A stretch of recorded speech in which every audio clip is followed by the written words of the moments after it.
High সবাই, আমার ছোট্ট রান্নাঘরে নিয়ে চলে এসেছি একটা ছোট্ট রান্না, ঘুগনি আর মুড়ি। মুড়িটা যেহেতু আমি বাড়িতে তৈরি করিনি, কিন্তু ঘুগনিটা তৈরি করব।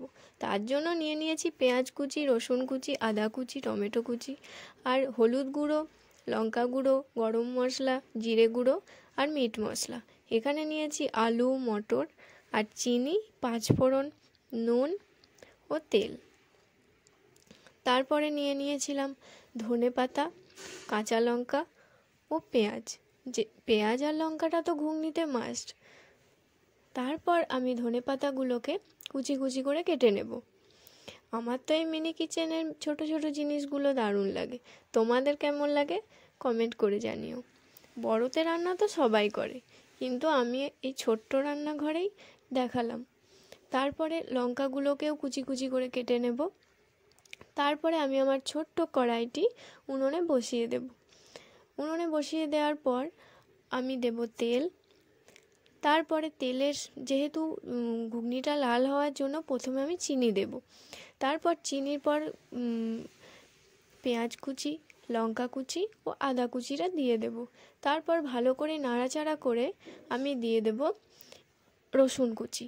রসুন কুচিটা দিয়েও ভালো করে নাড়তে হবে যাতে সেন্টটা বেরোয়। তারপরে আমি দিয়ে দেব টমেটো কুচি।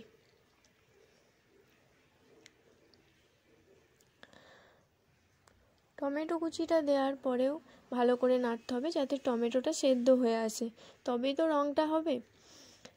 তারপরে আমি আলু, মটর এগুলো দেওয়ার পর আমি দিয়ে দেব হলুদ গুঁড়ো, নুন, জিরের গুঁড়ো, মিট মশলা আর একটু কাশ্মীরি লঙ্কার গুঁড়ো। তারপর সেটাকে ভালো করে কষাতে হবে, না কষালে জিনিসটা কাঁচা কাঁচা থাকবে। তাই আমি ভালো করে এখানে কষিয়ে নিয়েছি। তারপর কষিয়ে নেওয়ার পর দিয়ে দেব জল। জল দিয়ে নেড়ে নেওয়ার পর আমি লাস্টে একটু গরম মশলা ছিটিয়ে দেব উপর থেকে, আর দেব একটু কাশ্মীরি লঙ্কার গুঁড়ো। তারপর উপর থেকে নেড়ে নিয়ে আমি দিয়ে দেব ধনেপাতা কুচি।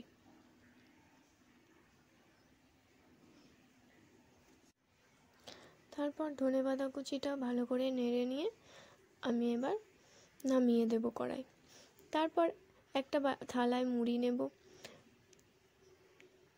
তারপর ঘুগনিটা বেড়ে নেব বাটিতে।